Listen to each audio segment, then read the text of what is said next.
1. Gagasan yang menjiwai seluruh isi paragraf disebut dengan A. Gagasan pokok, B. Gagasan pendukung, C. Gagasan penjelas, D. Gagasan pelengkap.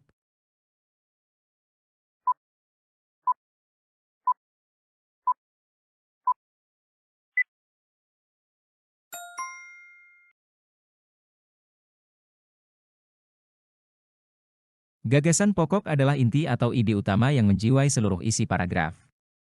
Gagasan pokok biasanya ditemukan di kalimat utama paragraf, yang kemudian didukung oleh gagasan-gagasan pendukung atau penjelas. 2. Selama masa pandemi COVID-19, Bagus mengamati cara perkembangbiakan pada tumbuhan jagung. Hasil dari pengamatan Bagus akan disampaikan kepada Bapak Guru dalam bentuk A. Laporan keuangan, B. Laporan penelitian, C. Laporan pengamatan, D. Laporan kegiatan.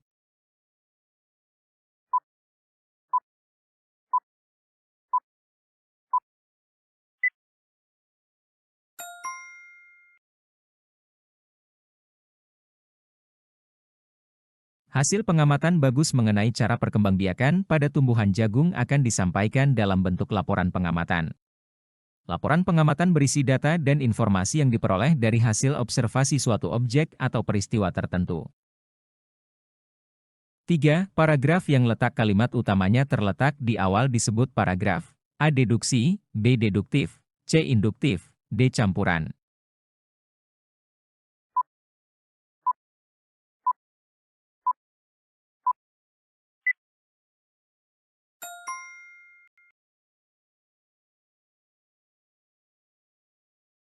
Paragraf deduktif adalah paragraf yang letak gagasan atau kalimat utamanya terletak di awal paragraf, dan diikuti oleh kalimat-kalimat penjelas sebagai gagasan pendukung. 4. Bacalah teks berikut. Pohon memberikan banyak manfaat bagi manusia dan makhluk lain. Pohon berperan sebagai sumber makanan, obat, dan bahan industri. Salah satu peran pohon yang tidak kalah penting adalah penghasil udara segar. Ide pokok bacaan di atas adalah A. Manfaat pohon bagi kehidupan, B. Pohon sebagai penghasil udara segar, C. Pohon sebagai sumber makanan, D. Salah satu peran pohon.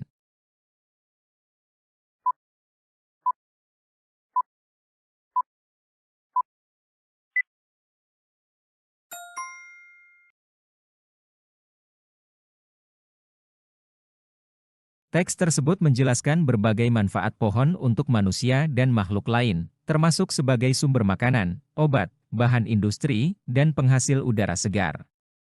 Jadi, ide pokoknya adalah keseluruhan manfaat pohon bagi kehidupan.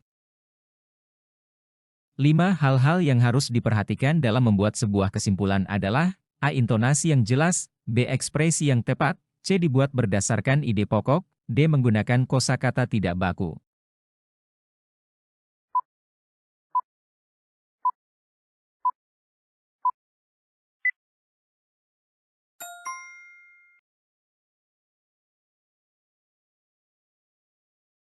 Kesimpulan yang baik harus merangkum dan mencerminkan ide pokok dari teks atau argumen yang telah dibahas. Ini memastikan bahwa kesimpulan tersebut relevan dan tepat dengan informasi yang telah disampaikan. 6. Sebuah kalimat suruhan diakhiri dengan tanda.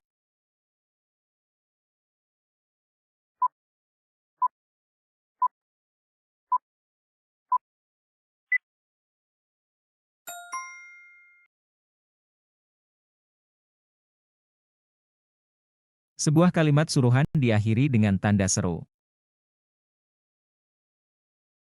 7. Kata tanya yang digunakan untuk menanyakan letak suatu tempat adalah A. Kapan, B. Bagaimana, C. Di mana, D. Mengapa.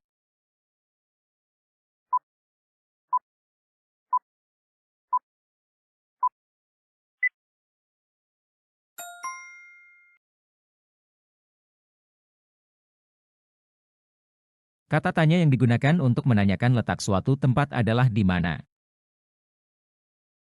8. Teks proklamasi diketik oleh Sayuti Melik dan ditanda tangani oleh Insinyur Soekarno dan Drs. Moh. Hatta. Pertanyaan yang tepat sesuai dengan pernyataan di atas adalah A. Bagaimana cara mengetik teks proklamasi, B. Siapa yang mengetik teks proklamasi, C. Kapan ditanda tangani teks proklamasi, D. Mengapa mereka mengetik teks proklamasi.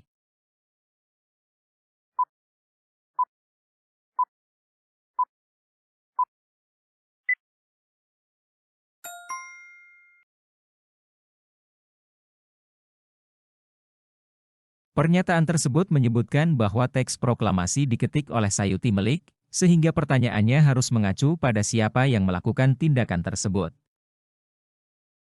9. Dewi ingin menanyakan kabar neneknya di Kampung Sukamaju.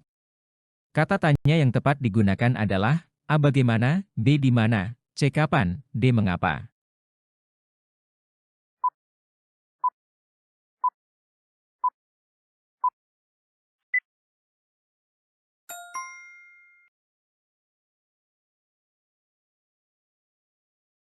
Kata tanya yang tepat untuk menanyakan kabar nenek Dewi di Kampung Sukamaju adalah bagaimana. Contoh kalimat, bagaimana kabar nenek di Kampung Sukamaju?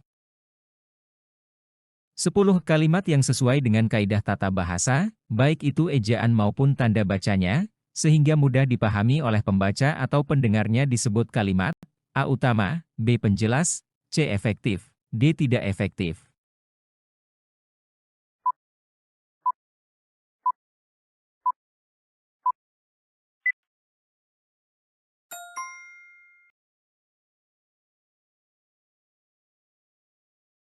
Kalimat efektif adalah kalimat yang jelas, ringkas, dan dapat menyampaikan maksud dengan tepat. 1. Orang yang memberi keterangan atau informasi dalam wawancara dinamakan.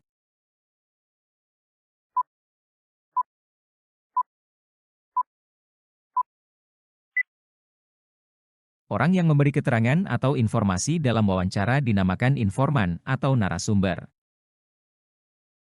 2. Laporan merupakan sebuah laporan yang berisi tentang hasil pengamatan terhadap suatu tempat atau pekerjaan.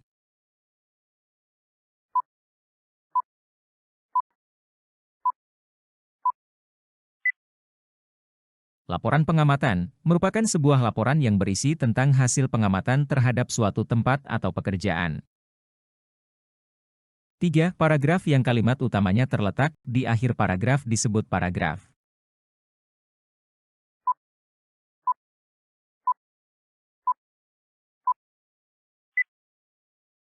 Paragraf yang kalimat utamanya terletak di akhir paragraf disebut paragraf induktif.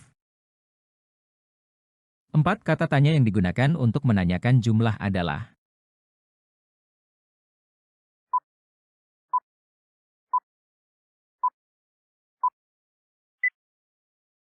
Kata tanya yang digunakan untuk menanyakan jumlah adalah berapa. 5. Salah satu ciri kalimat efektif adalah.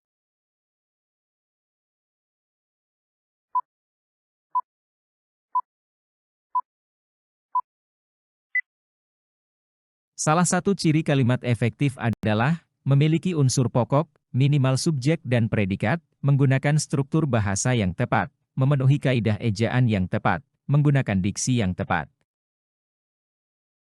1. Sebutkan 3 langkah dalam membuat kesimpulan pada sebuah teks.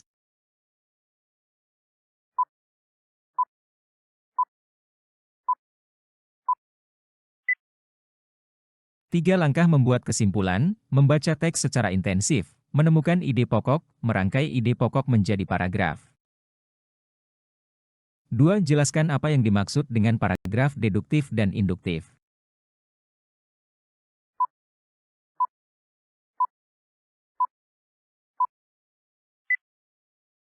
Paragraf deduktif adalah paragraf yang kalimat utamanya terletak di awal paragraf. Paragraf induktif adalah paragraf yang kalimat utamanya terletak di akhir paragraf. 3. Bacalah teks berikut. Proklamasi kemerdekaan yang dilakukan tanggal 17 Agustus 1945 menjadi peristiwa penting bagi bangsa Indonesia. Peristiwa tersebut menjadi tonggak sejarah bangsa Indonesia berhak atas kemerdekaan dan wajib mempertahankannya. Diawali dengan dijatuhkannya bom atom oleh tentara Amerika Serikat pada tanggal 6 Agustus 1945 di kota Hiroshima dan tanggal 9 Agustus 1945 di kota Nagasaki, Jepang akhirnya menyerah kepada tentara sekutu. Tentukan kesimpulan dari teks di atas.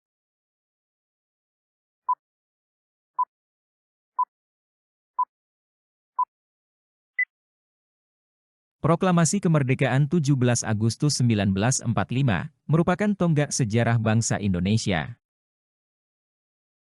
4. Buatlah 3 kalimat tanya yang menanyakan tentang waktu kejadian, tempat kejadian, dan keadaan seseorang.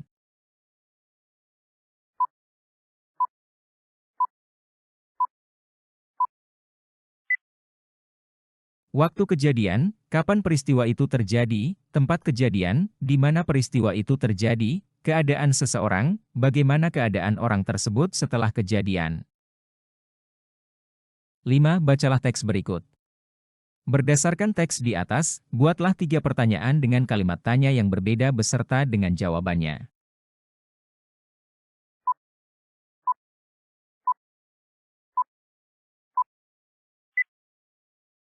Siapa yang menulis tangan teks proklamasi sebelum diketik? Mengapa teks proklamasi diketik oleh Sayuti Melik? Apa yang dilakukan BM Diah terhadap naskah asli teks proklamasi?